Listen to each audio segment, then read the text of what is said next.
Bonjour à tous et bienvenue sur Crypto Signal. Aujourd'hui, on va parler une nouvelle fois de dominance. On va parler de cette bougie historique sur BTC qui nous a donné plus 10 000 dollars en une journée. C'est le plus gros gain enregistré depuis l'histoire de BTC et ça en dollars bien sûr. Et puis, on va faire la routine habituelle, c'est-à-dire analyse fondamentale, analyse technique et analyse de sentiments, donc de liquidité. Allez, intro.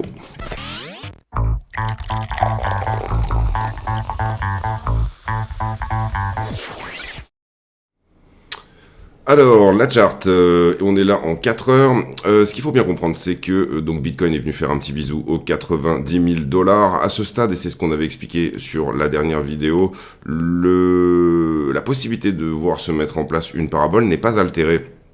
C'est-à-dire que j'ai une accumulation ici dont la trend finalement devient de plus en plus agressive et à ce stade, donc on a poussé jusqu'à 90 et là on est en train de retester le momentum le plus agressif des trois. Donc pour le moment, je dirais qu'on peut pas confirmer qu'on va être dans une correction un peu plus péchue. Hein. Par exemple ici vous le voyez 78 ou un retest du momentum le moins agressif des trois. Pour le moment, on reste sur l'hypothèse que Bitcoin peut pousser à 100 000 dollars, y compris même peut y pousser, si vous prenez ici les targets, peut y pousser assez rapidement, hein, autour du 15-16 novembre. À voir si on continue encore une fois sur le momentum le plus agressif de tous. Celui-ci, c'était celui qu'on avait mis en avant hier. Celui-ci, je l'ai rajouté aujourd'hui. On l'a quasiment retesté. On va peut-être y aller là. Globalement, on est en ce moment dans un rejet 4 heures à peu près sur cette zone-là. Donc arriver à passer ce 4 heures et à clôturer une bougie au-dessus veut dire c'est bon, la prise de liquidité est terminée, on a nettoyé un petit peu le train et on peut repartir et repousser un petit peu plus haut. À l'inverse, eh bien ne pas réussir à le passer, faire des mèches au-dessus et aller chercher uniquement les shorts, mais ne pas réussir à hard closer ce niveau, c'est-à-dire faire un corps de bougie entier au-delà de ce niveau, veut dire que celui-ci s'installera comme une résistance de manière un petit peu plus péchue dans le temps. Ce qu'on veut voir éventuellement, c'est même avant la fin de la bougie 4 heures qui est ici, qui a commencé ce matin à 9 heures, donc qui se terminera à 13 heures, éventuellement regarder le niveau. Maintenant, c'est pas nécessairement obligatoire. Ce qu'il faut pas, c'est qu'on ouvre la bougie suivante et qu'on la ferme et qu'on ait un rejet marqué ici de ce niveau-là. Donc le prendre vers le haut, le hard closer vers le haut serait une bonne nouvelle. Un rejet et un hard closing de celui-ci vers le bas, alors même si c'est pas un hard closing, puisque je rappelle que c'est une résistance, voudrait dire éventuellement revenir sur la zone des 80 ici, d'accord, à l'ancienne résistance qui désormais pourrait devenir support. Donc, en soi, j'ai plusieurs choses à regarder. Je dirais que si on perd cette trend-là, possibilité de revenir retester la moins agressive des deux, et pourquoi pas revenir tester cette petite correction-là comme un support, d'accord? Tous ceux qui ont accumulé là pourraient éventuellement racheter également. Et puis, vous avez bien sûr ce 15 minutes ici autour des 78. Pour le moment, tant qu'on ne perd pas le momentum, il existe bien sûr un monde où on va retester 65, on va retester l'ATH précédent, 70 avant de repartir. Pour le moment, je vois pas nécessairement de signe que c'est le cas, tant qu'on ne perd pas un de ces momentum-là, et éventuellement, je dirais, ici, les 75, bon, c'est un petit peu bas pour vraiment, en parler, mais en tout cas, on peut le dire, et je pense que d'ailleurs, on peut même s'envoyer un petit mème, voilà, on va s'envoyer la Lambo, bougie de 10 000 dollars, bougie historique, c'est-à-dire que c'est la bougie en dollars qui a été la plus conséquente sur toute l'histoire de Bitcoin. En soi, sur le 4 heures, j'ai pas grand chose à dire de plus que ça. Il faudrait descendre sur le 1 heure pour éventuellement trouver support. Trouver support en 1 heure. Hein, ici sur cette zone, on le voit très bien ici. Donc on va le labeller en 1 heure. C'est pareil. Si on le hard close, si on perd ce niveau-là et qu'on le hard close, à ce moment-là, ça serait plutôt une mauvaise nouvelle et le signe d'une correction peut-être plus substantielle. On peut même le mettre un petit peu plus haut. Ça sera encore plus intéressant, vous voyez que j'ai plus de touchettes ici, et donc ça voudrait dire, voilà, d'ici la fin de l'heure, ne pas passer une bougie, un corps de bougie bien sûr, entier en 1 heure sous ce niveau-là. Donc j'ai une résistance en 4 heures qui se trouve là, j'ai un support en 1 heure qui se trouve là, le support ultime est plutôt en 15 minutes et il se trouve plutôt ici. Ça c'était une résistance qui est devenue support, donc en soi, on peut la décaler quelque part par ici, si jamais on voulait la retester, 82 000, pourquoi pas. Ça voudrait dire perdre le côté parabole, mais en soi, le côté accélération du momentum, encore une fois, mais en soi, ça n'est pas exclu à ce stade. On passe sur Ether contre Bitcoin, on reviendra sur Bitcoin en fin de vidéo pour faire une conclusion sur les timeframes plus petites. On va se mettre en 4 heures également. Ether contre Bitcoin qui est à la correction en ce moment suite à une jolie poussée. Vous voyez également que il est sur support ici, en tout cas super potentiel. Si Ether veut nous donner un creux plus haut que le creux précédent, un retournement ici de la structure, il doit le faire à l'attaque de cette petite vallée-là. On ne doit pas le laisser éventuellement revenir rattaquer toute l'imbalance qui se trouve là, même si ça reste une possibilité, c'est-à-dire que Ether peut très bien revenir redévier, et même revenir tester le 4 heures, mais ça serait en soi une perte de momentum dans l'accélération Ether contre Bitcoin, et c'est pas forcément ce qu'on veut voir. Je rappelle qu'on est en trade également sur Ethereum. Ethereum à 3003, qu'est-ce qui nous a fait Ethereum? Eh bien, il vient de venir retester le 4 heures qui était auparavant une résistance, un petit peu sur le modèle de BTC, sur ce que je vous montrais tout à l'heure. On peut pas vraiment estimer que c'est un support ici à ce stade, sauf inversion des polarités. En tout cas, pour son côté, en termes de price action, il vient retester la vallée de la correction précédente, donc ça reste propre si on vient chercher le top. On voit également ici que, du coup on va décaler celui-là puisqu'il n'existe plus. On voit également ici qu'il y a un petit 4 heures qui nous rejette, donc c'est un petit peu la même chose, on va le mettre au plus bas, quelque part par ici. Ça serait une bonne chose de venir hard closer ce niveau, donc faire un corps de bougie entier. Je rappelle que pour nous la première target, on va dire ça comme ça, c'est 3005 sur Ether, et qu'on a des runners pour aller à 5000. Ensuite, l'altcoin dominance. Eh ben, c'est pareil, ça range un petit peu ici entre deux niveaux.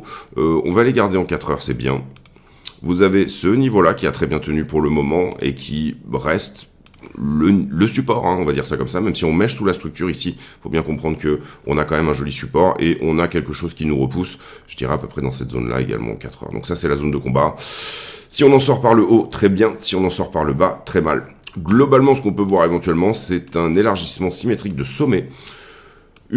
Alors c'est le début pour l'instant, hein, attention, on vient chercher donc du coup la structure au-dessus, au-dessous, on sait pas trop, c'est une figure d'indécision, hein, l'élargissement symétrique de sommet. En général c'est une figure qui va venir quand même casser vers le haut et qu'on peut targeter comme étant la totalité de la figure reportée au point de cassure. Là on regarde de la dominance, on n'est pas nécessairement sur venir prendre des shorts, etc. Hein. Cela dit, ce que je remarque, c'est qu'à ce stade, si on confirme ce breakout-là, ça doit se faire maintenant, d'accord? Je casse, je reteste et je repars, ok? Pour le moment, ça vient de retester, plutôt une bonne chose, ça a retesté par 2 fois. On veut pas voir le truc venir faire du ski et revenir finalement dans les bas-fonds des 19% de dominance sur les altcoins. On veut un top départ.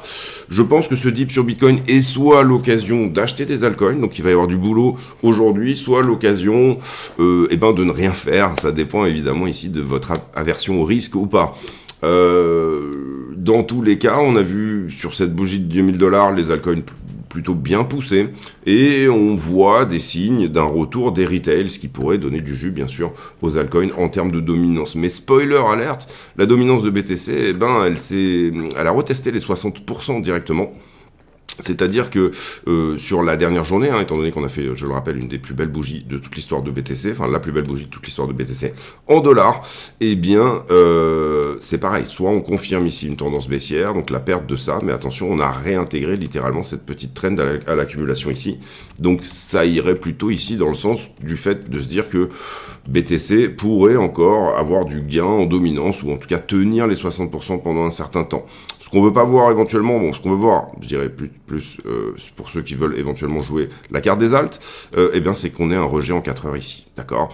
La conso précédente et ce pic que vous voyez là est censé protéger le pic suivant. Si on doit faire une tendance baissière, ça doit se faire à partir du départ, même si on l'a pris là très légèrement avec une mèche, mais en 4 heures, ça doit se faire à partir de maintenant et pas forcément nécessairement plus haut, sinon on risque les 62-63% de dominance et des altcoins qui réintègrent littéralement, on va dire la tendance rangesque dans laquelle elles étaient en termes de dominance. Voilà pour l'analyse technique, on reviendra encore une fois sur Bitcoin à la fin, on fera peut-être la stablecoin dominance également. Mais en soi, pour moi, pas de signe de repli massif tant qu'on ne perd pas le momentum le plus agressif sur BTC, et c'est plus ou moins l'information de cette journée. On passe sur la routine fondamentale, très bons afflux ETF. Alors ce qu'on peut voir en ce moment, ça c'est ETF Ethereum, 300 millions, c'est énorme, ça correspond à un tiers de ce qu'a fait Bitcoin, donc il y a eu un engouement hier sur les ETF Ethereum. Hier on a refait à nouveau une journée au-dessus d'1 milliard, ça c'est une très bonne chose également. Je trouve qu'en ce moment, on voit finalement Globalement, comment ça fonctionne, je vais pas refaire ici toute l'histoire, mais comment ça fonctionne, vous avez des achats sur une moyenne, l'ETF spot est une moyenne qui fluctue dans la journée, vous avez déjà ça selon une moyenne, à la fin de la journée, on regarde si finalement ces achats doivent engendrer de l'achat au spot, mais OTC, c'est-à-dire over the counter. On est sur un mécanisme qui est un mécanisme de cash only, c'est-à-dire qu'on n'est pas en BTC only, on est en cash only. Cash only, ça veut dire que le système ne peut se nourrir qu'avec du cash, et en l'occurrence ici, ça se fait comment? Ça se fait dans les 12 heures qui suivent les achats, donc imaginez que la moyenne est montée. On va le dire comme ça. J'ai un prix de l'ETF qui fluctue en fonction d'une moyenne qui est pondérée avec tous les exchanges, d'accord? Ce prix fluctue et il y a de l'achat ou de la vente en fonction de ce prix-là. Mais ce prix fluctue en fonction du prix du Bitcoin, hein, on est bien d'accord. À la fin de la journée, on regarde s'il y a eu des entrées ou des sorties et on achète les Bitcoins en fonction. Même chose pour l'Ethereum. Et en fait, ce qui se passe, c'est qu'en fin de journée, à la fin de la session US, les OTC, donc les OTC Desk, ceux qui vendent des Bitcoins, on va dire, sous le manteau, non pas au marché, mais sous le manteau, doivent dire, moi, je te vends de l'ETF à tel prix, à ce prix-là, etc. Et donc, du coup, on voit des afflux pendant la nuit. En ce moment, c'est ce qui se passe sur les très grosses journées. On voit des pumps pendant la nuit, peut-être parce que les OTC sont justement en train de racheter. Non pas une furie d'achat au spot, mais peut-être justement aussi parce que les desks OTC ont besoin de racheter pour fournir tout simplement les bitcoins qui ont été effectivement achetés par les clients de BlackRock, etc. Donc ça, c'est quelque chose qu'on va garder sous le coude, se dire que peut-être, là où on avait eu des sessions US qui étaient très haussières dernièrement, peut-être que les OTC desks sont quasi vides, et peut-être que d'une certaine manière, on est à l'endroit où ça va plutôt pumper la nuit, donc sur les sessions asiatiques, d'accord? Ça, on va le garder en tête. Le 11 novembre 2024 a été la plus grosse journée de gains après le 2 août 2021, vous le voyez, en termes de gains en dollars sur la bougie, ça a été la plus grosse journée. J'en profite pour vous dire de ne pas hésiter à vous abonner. Éventuellement, il manque 3 abonnés pour aller à 2000 sur le Twitter, donc on y va pour ceux qui le souhaitent.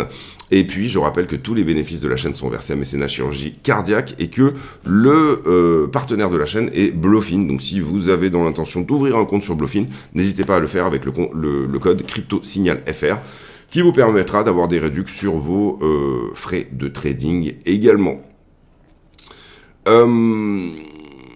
On continue sur la news, pas grand chose sur le Wall Street Journal. Chatouille les 90 000 $, 400, record à 413 milliards de dollars pour la... Ok. Justin Drake, Beamchain, on Ethereum, on s'en fout. Je pense qu'on va passer sur les news globalement. Ethereum 3, le sharding qui pourrait amener Ethereum à plusieurs millions de transactions par seconde. La Chine qui va essayer de contrer l'élévation des droits de douane par Trump avec du stimulus. Donc ça paraît être la meilleure chose à faire d'une certaine manière, surtout que la Chine c'est pas tellement endettée pour faire du stimulus pendant le Covid. On va dire qu'ils l'ont mangé en pleine poire, celle-là, et sans nécessairement faire du quoi qu'il en coûte. Donc en l'occurrence ici, ils peuvent comprendre à contre-pied d'une certaine manière la politique américaine. Et le S&P qui dépasse les 6000 et le Dow qui dépasse les 44 000. Pourquoi les stocks continuent à grimper? Demain, on aura le CPI, on le rappelle, on a un consensus autour des 2,60, donc un plateau d'inflation parce que le previous était à 2,40, donc une inflation qui reviendrait très légèrement à la hausse, en tout cas, difficulté de gratter ce dernier demi%. Et on a fait l'analyse, en tout cas plus ou moins, en étayant, grâce à l'indicateur de la Fed de Cleveland, le fait qu'effectivement on serait peut-être potentiellement sur ce chiffre-là. Être en dessous, avoir une inflation qui a diminué plus progressivement pourrait booster les marchés. Être au-dessus ne serait pas une très bonne nouvelle, puisque ça voudrait dire que Powell va vraiment prendre son temps pour venir à nouveau nous donner des baisses, soit à 0, soit à 25 points de base sur les prochains FOMC. On va à la liquidité du coup. Ici, 1 milliard de liquidés quasiment hier, c'est énorme.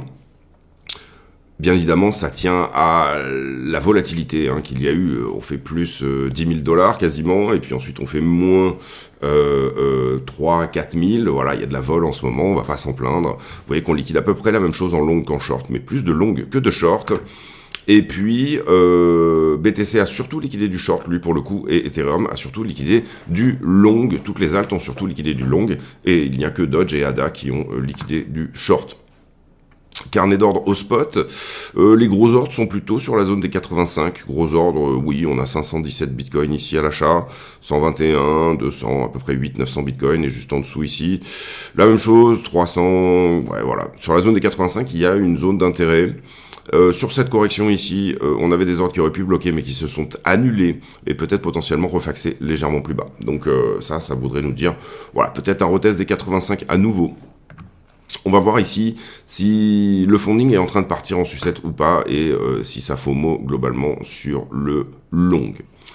Ça, je vous l'ai mis en daily parce que je trouve qu'on est à un endroit intéressant sur le CVD. C'est-à-dire qu'on est quasi au point de cassure qui signifierait pour moi potentiellement la fin d'un bear market, ou en tout cas plutôt le départ d'un bull run, hein, puisqu'on a déjà eu 600% sur Bitcoin, donc on va pas se plaindre. Des spreads qui deviennent excessivement positifs. Attention parce que d'une certaine manière, on voit le funding qui s'emballe un petit peu. On est à peu près sur les niveaux où on avait trouvé autour du 11 mars 2024 des grosses corrections.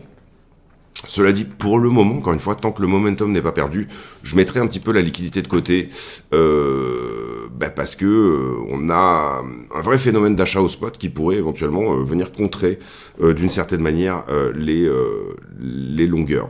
Ici, on voit qu'on a un petit range sur l'open interest, donc le nombre de contrats ouverts en levier entre 19 milliards et 20 milliards, c'est énorme, hein, on n'a jamais eu autant d'open interest sur BTC, et j'ai une structure qui latéralise mais un funding qui augmente. Donc attention, qu'est-ce que ça veut dire? Ça veut dire que j'ai du long sur la structure.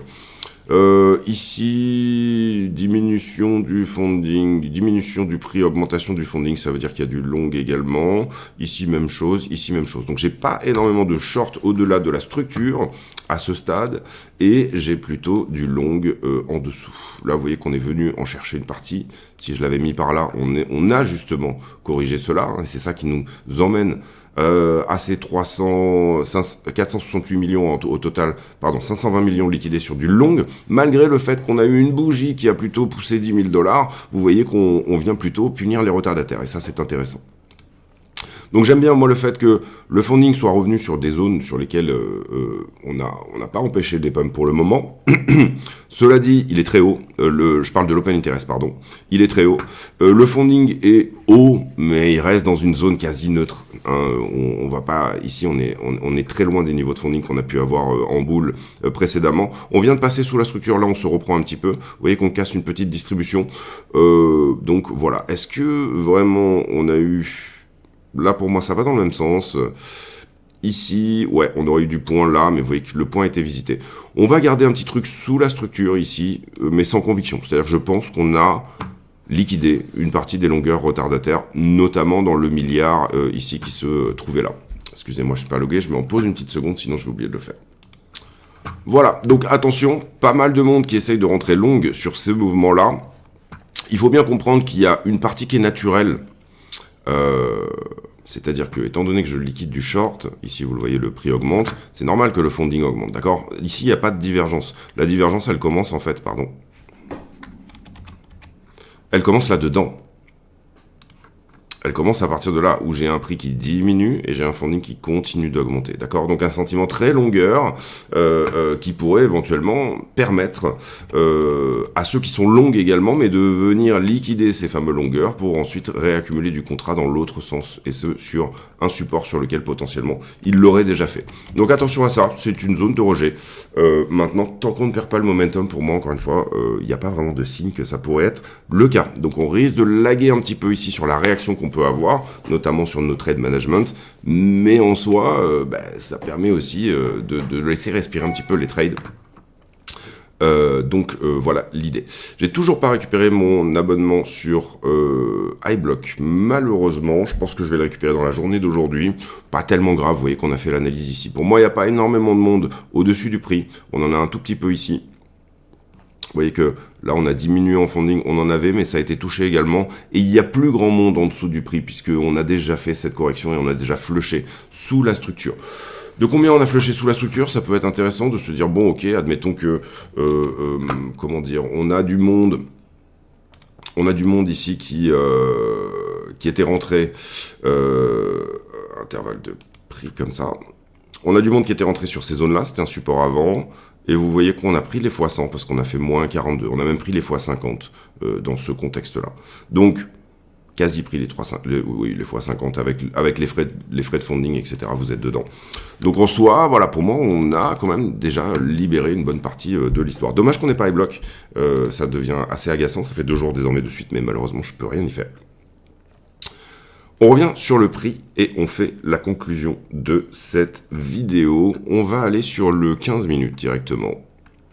On parlera peut-être un petit peu d'Ether dans cette conclusion, on va voir. La BTC est à 88. On est sur un endroit où, encore une fois, l'idée, c'est de tenir ce niveau-là et de hard closer au-dessus, d'accord? Tenir le 1 heure et hard closer au-dessus du 4 heures. Si on fait pas ça, tenir à minima le momentum à l'achat du moment qui est le plus agressif de tous, c'est-à-dire celui-là. Ce qu'on veut voir, encore une fois, c'est des momentum à l'achat de plus en plus agressifs et une parabole. Aller directement à notre target sans nécessairement passer par la case correction. C'est ça qu'on veut voir ici dans ce sens. Le fait qu'il y ait énormément de vol vers le haut provoque de la vol vers le bas. Il n'y a aucun problème avec ça, il faut absolument l'accepter. Et voilà, je reviens ici et on va sur le 15. Alors sur le 15, j'ai un petit quelque chose dans ces zones-là, mais bon, on a mis le 1 heure, c'est bien. On peut avoir un signal éventuellement un peu plus rapide en mettant un petit 15 minutes dans cette zone-là, là, ici, juste là. Voilà, pour ceux qui veulent vraiment travailler vite, alors vous aurez plus de faux signaux. Mais vous aurez des réponses plus rapides, plutôt que d'attendre 4 heures, encore une fois, au-dessus du niveau précédent. Arriver à clôturer en 15, au-delà de ce niveau-là, c'est déjà plus ou moins une bonne chose. En ce moment, en fait, finalement, on est sur une structure de range. On vient de défier sous la structure, vous le voyez ici. Là-dedans, il paraît essentiel de réintégrer le range, d'accord, bien évidemment, sinon on dégueule vers le bas. Mais il paraît essentiel de réintégrer le range et, à minima, de faire la déviation vers le haut, voire éventuellement un breakout. Qu'est-ce que ça voudrait dire? Ça voudrait dire que ce que vous avez sous les yeux, ici, c'est une flat, d'accord, A, B, C, et je dégage, ok? Donc j'ai ma correction là. Ça, c'est ce qu'on veut voir. Est-ce qu'on a eu des flats sur la route? Oui, un petit peu là-dedans, et encore que on peut pas vraiment le considérer comme tel. Non, on a plutôt eu des runnings, ou non, on peut pas vraiment dire que pour le moment, on a eu des corrections en flat. Donc voilà, jouer une flat ici voudrait dire on part, on fait une nouvelle vague, et potentiellement on peut même se dire, et ça serait plutôt pour de l'intraday, et bien maintenant que je suis passé sous la structure, d'accord, maintenant que j'ai fait ma flat, si jamais ça tient dans cette zone-là, et bien du coup, je vais reproduire cette vague-là, d'accord, je vais reproduire cette vague-là ici, ok. Ce qui nous emmènerait sur la zone des 93, 94, comme ça, à vue de nez. On pourrait le calculer, je vous laisse le calculer vous-même sur le 15 minutes si jamais le cœur vous en dit. Donc voilà un peu l'idée. On va descendre encore, on va aller sur du 5. Sur du 5, ben, on est en train de péter une distribution qui avait 2 caractères, un caractère agressif ici, pardon, moins agressif ici et plus agressif là. D'accord. Le fait qu'on casse celle-là, c'est plutôt une bonne chose. Et si jamais on vient à casser celle-là, on va dire que le 15 minutes sera attaqué incessamment sous peu. Mais en soi, on vient de casser quand même quelque chose. Cette descente-là, cette distribution, avait un certain momentum qui, lui, a été cassé dans son côté oblique, on va dire. Donc en soi, ça c'est plutôt une bonne nouvelle pour se dire qu'on retourne au de range pour le moment, d'accord. On l'a vu, il y avait du monde là-dessous, on est passé dessous, d'accord. Donc voilà, et on l'a vu, il y a peu de monde au-dessus. Maintenant, si ça revient à shorter quand on y retourne, ça peut nous donner éventuellement le jus. C'est-à-dire, si on va là, et que, parce que là, vous comprenez qu'il y a de la vente quand même sur ces niveaux-là, sur les 90. Si jamais là, on est bien shorté comme il faut, ça peut donner l'occasion à ceux qui voudraient vendre, tout simplement de venir short, squeezer et vendre les contrats qu'ils avaient accumulés ici ou là, peu importe, mais les vendre plus haut, d'accord. Donc ça, c'est intéressant en termes de trading institutionnel. Donc voilà, la seule chance qu'on tienne le momentum du moment, c'est-à-dire qu'encore une fois, on pourrait le calculer aussi, hein, mais qu'on aille rapidement à 95, 100 000 $, tient au fait que il faut qu'on continue avec le momentum actuel. Et admettons, celui qui dit, bon, le momentum du moment, c'est ça, on va essayer de le tirer proprement. Voilà. Celui qui dit le momentum du moment, c'est ça, ça nous donnerait finalement un BTC sur la zone des 100 000 $, si on tient le momentum actuel, encore une fois, à peu près vers le 16, donc milieu de semaine. On est le 12, d'ici 3-4 jours. Il faut que ça tienne ces niveaux-là pour qu'on puisse y aller. 90 est un chiffre rond, ça peut être une zone de rejet. Donc en soi, il faut quand même garder un œil sur la charte. Mais en soi, voilà, ces corrections sont saines et vous l'avez vu, elles permettent de sortir les x100 et les x50 qui finalement avaient payé soit la correction, soit le top. Donc je parle ici de la correction sous-entendue. Ici, comme ça, d'accord, là vous avez une correction. Ici, il y a des gens qui rachètent du contrat ou du BTC au spot, peu importe. Et ici, on les met sous l'eau, on vient liquider ceux qui étaient sur notamment des contrats. Donc on vient chercher la zone sous la structure. Et c'est là qu'éventuellement, on revient et on revend un peu plus haut. Donc ça, c'est propre. On va voir quand Wall Street ouvre. Et voilà, il faut accepter la vol, c'est ça qu'on aime aussi sur la crypto, donc du coup il faut l'accepter. Je pense je vais pouvoir nettoyer un petit peu la charte aussi dans d'autres contextes, sur d'autres choses. Là voilà, est-ce que mon momentum est vraiment bien placé? Je trouve que c'est pas mal. On a pas mal de touches, ça dévie légèrement en 1 heure, vous le voyez. On a un peu écarté, vous voyez que du coup, revenir retest le momentum ici n'est pas exclu. 85, encore une fois, en correction, n'est pas exclu. Maintenant, pour le moment, sentiment plutôt longueur. Donc, gardez bien un œil sur votre charte ici, puisque chaque dip, tout le monde essaye d'attraper un petit peu au vol ce bateau-là, même si on a bien reset l'open interest ici. Reset, je parle sur sa time frame, parce que attention, sinon, globalement, ça appellerait plutôt ici l'histoire au fait qu'auparavant, on n'acceptait pas de passer 18 milliards, on vient de les passer, donc on pourrait les retester. Donc une petite perte, encore une fois, de 1 bon milliard à 2 milliards dans un sens ou dans l'autre. Voilà. Donc, un œil sur le CVD Spot qui pour moi serait un signe de lancement de bull run plus conséquent, c'est-à-dire une vraie demande cumulée en delta sur le spot serait une bonne chose. Un œil sur le funding qui commence à s'emballer, donc attention à ça, commence à s'emballer aussi par clôture de short. C'est-à-dire que c'est normal que le funding augmente, on vient prendre 10 000 $ vers le haut, donc on a sorti un paquet de monde en short, mais on voit quand même que ici, la structure corrige et le funding se tient. Donc il y a une divergence entre ce que nous dit le funding et ce que nous dit la structure, donc attention à la liquidité. Encore une fois, j'en ai pas mal parlé. Dans ce genre de contexte, il va falloir quand même qu'on mette un petit peu la liquidité de côté. C'est-à-dire qu'elle tient sur des petites UT, elle tient sur de l'accumulation de contrats plutôt dans un sens ou dans l'autre, mais ça me paraît important de laisser le funding partir sans éventuellement se dire que, entre guillemets, il y a trop de longues et que c'est terminé et qu'on va nécessairement revenir reset totalement le funding ou faire un tour dans du funding négatif. En soi, en tout cas, et pour le moment, ça reste une zone de rejet, ça reste une zone dangereuse, mais je ne vois aucun signe personnellement. En tout cas, aujourd'hui, 12 novembre à 12h45, je ne vois aucun signe que nécessairement ça va être le cas là, maintenant, tout de suite, et je pencherai plutôt pour le fait qu'effectivement on tienne le momentum actuel et qu'on soit aux 100 000 $ autour du 16 novembre. Ça reste une hypothèse et ça reste un scénario, et rappelez-vous qu'il faut, dans tous les cas, et en toutes circonstances, protéger votre capital de trading. Donc à partir du moment où vous faites du gain, prenez des profits sur des zones qui vous paraissent être intéressantes. D'accord ? Voilà pour cette vidéo, j'espère qu'elle vous aura plu. J'ai pour habitude en fin de vidéo de poser une question à la con, c'est-à-dire une question qui n'a rien à voir avec le prix du Bitcoin, mais qui nous permet de converser de choses et d'autres. Et tiens, je rentre il n'y a pas très longtemps des pays de l'Est. J'ai fait Budapest, Vienne et Prague. Alors personnellement, j'ai vraiment adoré Prague, j'ai vraiment bien aimé Vienne, c'est-à-dire que c'est une ville où ça bouillonne de culture, voilà, les opéras, les musées, les librairies, c'est vraiment une ville où il y a une vraie intelligence sociale. J'ai un peu moins aimé Budapest personnellement, je ne sais pas si vous l'avez fait, vous, je l'avais fait moi il y a une quinzaine d'années. Et j'avais bien aimé, et là, bon, le fait de passer un peu plus de temps là-bas, etc., j'ai pas été extrêmement fan. J'ai bien aimé la ville, mais j'ai pas été extrêmement fan de la réaction des gens, de comment sont les Hongrois, plus ou moins, par rapport à voilà, la qualité de service, le fait de respecter, entre guillemets, le touriste, le fait d'aider les gens, le fait d'être voilà, toujours un petit peu là pour aider.